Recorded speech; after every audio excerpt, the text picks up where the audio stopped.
সুপ্রিয় শিক্ষার্থী, আসসালামু আলাইকুম। আজকে আমরা নবম দশম শ্রেণীর ১৬.১-এর ১০ নং সৃজনশীল সমস্যার সমাধান করব। ১০ নম্বর বলছে, একটি সমকোণী ত্রিভুজের লম্ব ভূমির ১১/১২ অংশ থেকে ৬ সেমি কম এবং অতিভুজ ভূমির 4/3 অংশ থেকে ৩ সেমি কম। ক নম্বর প্রশ্ন বলছে, ভূমি এক্স হলে ত্রিভুজটির ক্ষেত্রফল এক্স এর মাধ্যমে প্রকাশ করো। দেখো, আমরা এখানে আগে লিখতে পারি যে দেওয়া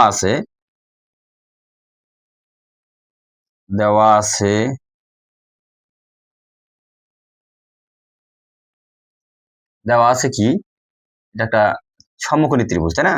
সমকোণী ত্রিভুজের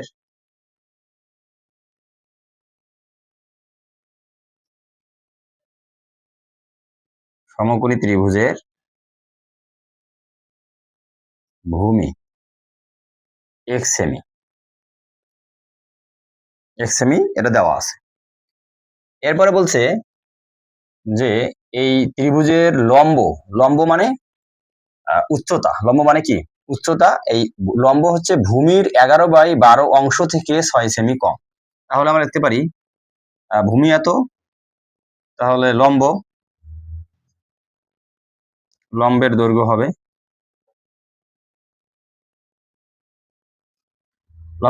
কি, দেখো তো, ভূমির, ঠিক আছে, ভূমি এর এই যে এক্স হলো ভূমি এর ১১/১২ এত থেকে ৬ সেমি কম। এটা হচ্ছে সমান লিখতে পারি ১১x/১২ - 6 সেমি। এটা হচ্ছে বের হইলো লম্বের দৈর্ঘ্য বা লম্ব বা উচ্চতা। এরপরে কি দেওয়া আছে?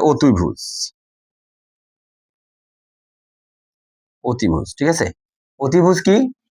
অতিভুজ বলছে যে ভূমি এর 4/3 অংশ থেকে ৩ সেমি কম, ঠিক আছে।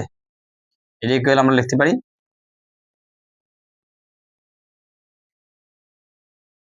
4x বাই, এটা গুণ হবে এর সাথে, বাই 3 মাইনাস হচ্ছে 3 সেমি,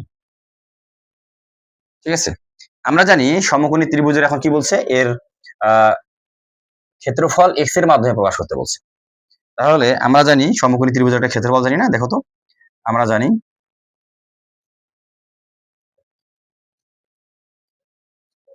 জানি সমকোণী ত্রিভুজের ক্ষেত্রফল, সমকোণী ত্রিভুজের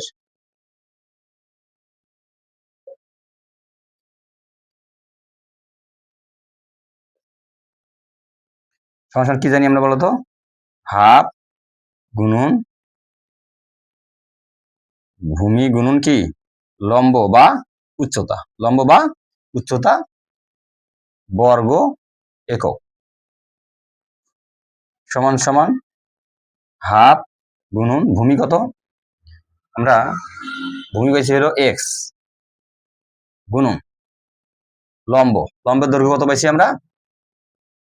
11x/12 - 6 ভূমি গুণন উচ্চতা, এখানে হবে বর্গ সেমি, ঠিক আছে।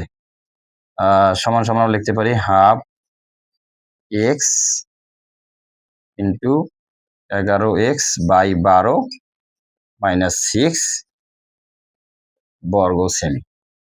যেহেতু এখানে এক্স এর মাধ্যমেই প্রকাশ করতে বলছে, এক্স এর মানটা আমাদের নির্ণয় করতে বলে নাই, সেহেতু এটাই আমাদের উত্তর, ঠিক আছে। এক্স এর মাধ্যমে আমাদের ক্ষেত্রফলটা বের হয়ে গেল।